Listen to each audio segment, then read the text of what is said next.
સ્થાનિક જિલ્લામાં મેઘરાજાએ તોફાની બેટિંગ બોલાવી છે ત્યારે ચારે બાજુ વરસાદી પાણીના દ્રશ્યો જોવા મળી રહ્યા છે। જ્યારે નદી તળાવ સહિત ડેમોમાં પણ પાણીની આવક નોંધાઈ છે તેમજ વરસાદ વચ્ચે માનવ સર્જિત પૂરની સ્થિતિ પણ જોવા મળી રહી છે। હવામાન વિભાગની આગાહી અનુસાર રાજ્યના અનેક જિલ્લામાં વરસાદી માહોલ જોવા મળી રહ્યો છે ત્યારે રાજકોટ શહેર અને ગામડાઓમાં વરસાદી માહોલ જામ્યો હતો। રાજકોટ જામનગર હાઈવે રાજકોટ મોરબી હાઈવે પર વરસાદ વરસ્યો હતો જ્યારે બીજી તરફ જામનગર જિલ્લામાં પણ સાર્વત્રિક મેઘમહેર જોવા મળી રહી છે। જોડિયામાં 2.5 ઇંચ વરસાદ, લાલપુરમાં 2 ઇંચ, શહેરમાં 1.5 ઇંચ વરસાદ જોવા મળ્યો હતો। અરવલ્લી જિલ્લાના ભિલોડામાં વહેલી સવારથી વરસાદી માહોલ જામ્યો હતો। રાત દરમિયાન તાલુકામાં 15 મીમી વરસાદ વરસ્યો હતો। મહેસાણાના વિજાપુરમાં વહેલી સવારથી વરસાદ વરસ્યો હતો। ગાજવીજ અને ભારે પવન સાથે વરસાદી માહોલ જોવા મળ્યું હતું। સાબરકાંઠાના તલોદ શહેર સહિત ગ્રામ્ય વિસ્તારમાં વરસાદી માહોલ જોવા મળ્યો હતો અને હરસોલ, વાવડી, ઉજેડિયા, દૌલતાબાદ સહિતમાં વરસાદ વરસ્યો હતો। બોટાદના ગઢડાના ગ્રામ્ય પંથકમાં વરસાદી માહોલ હતો। ઢસા, પાટણા, પીપરડી, ભંડારિયા સહિતમાં વરસાદી માહોલ જામ્યો હતો।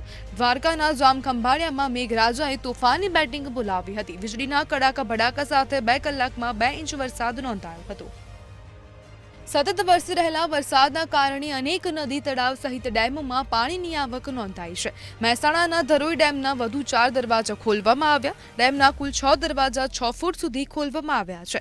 6 દરવાજા ખોલીને 47,836 ક્યુસેક પાણી છોડવામાં આવી રહ્યું છે જ્યારે સુરતના ઉકાઈ ડેમમાંથી 1.63 લાખ ક્યુસેક પાણી છોડવામાં આવ્યું। ડેમમાંથી પાણી છોડાતા સુરતમાં કિનારા ડૂબવા લાગ્યા છે। હથનુરમાંથી 49,000 તથા પ્રકાશા ડેમમાંથી પાણી છોડવામાં આવી રહ્યું છે જ્યારે વડોદરાના આજવા સરોવરના 62 ગેટ ખોલવામાં આવ્યા છે। આજના ડેમની જળ સપાટી 213.16 ફૂટે પહોંચી છે તેમજ વિશ્વામિત્રી નદીની જળ સપાટી 17 ફૂટ સુધી પહોંચી ગઈ છે। વરસી રહેલા વરસાદ વચ્ચે માનવ સર્જિત પૂરની સ્થિતિ પણ જોવા મળી રહી છે। વડોદરાના બાજવામાં વરસાદથી અનેક વિસ્તારો પાણીમાં ગરકાવ થયા છે।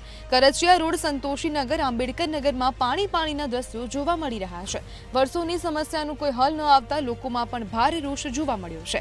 જ્યારે બીજી તરફ વલસાડના કપરાડાના મનાલા ગામ નજીક ખાડીના ધસમસતા પાણીમાં બાઇક સવાર 2 યુવકો તણાયા હોવાનું પણ સામે આવ્યું છે। યુવકોએ જીવના જોખમે પસાર થવાનો પ્રયાસ કર્યો હતો ત્યારે અધવચ્ચે પહોંચતા બાઇક સાથે બંને યુવકો તણાયા હતા। બ્યુરો રિપોર્ટ, મંતવ્ય ન્યૂઝ।